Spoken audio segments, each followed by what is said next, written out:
योद्धा news Marathi. तुर्भेमधील Krishna steel झोपडपट्टी धारकाचे शौचालयासाठी निदर्शने। नवी मुंबई प्रतिनिधी दिनांक 19 जुलै 2026।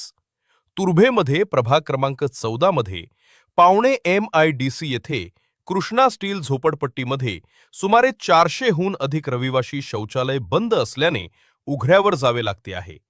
ही माहिती तेथील स्थानिक यांनी सामाजिक कार्यकर्ते बाळकृष्ण खोपडे यांना दिल्या। नंतर रहिवाशासह खोपडे यांनी नवी मुंबई मनपा प्रशासन विरोधात बंद असलेले शौचालय समोर निदर्शने केली व 7 दिवसात शौचालय सुरू। मनपाने न केल्यास स्थानिक रहिवासी सह जनता दरबारात वनमंत्री महाराष्ट्र राज्य माननीय श्री गणेशजी नाईक यांच्याकडे प्रश्न मांडणार असल्याचे खोपडे यांनी सांगितले। ह्या आंदोलनात रहिवासी जहागीर शेख, बाबू बनसोडे, लक्ष्मी राठोड, विलास बनसोडे सह मोठ्या प्रमाणात स्थानिक रहिवासी उपस्थित होते। हया 14 नंबर प्रभागमध्ये भाजपचे 3 नगरसेवक व शिवसेनाचे 1 नगरसेवक असताना हे नगरसेवक करतात काय असा प्रश्न उपस्थित रहिवाशासमोर झाला आहे।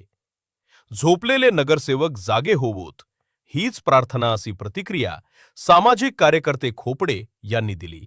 नारायण मनोहर सूर्यवंशी, रोजच्या खात्रीशीर बातम्यांसाठी पाहत रहा आमचे न्यूज चॅनल। आजच सबस्क्राइब करा, व्हिडिओला लाईक करा आणि शेअर करा। धन्यवाद।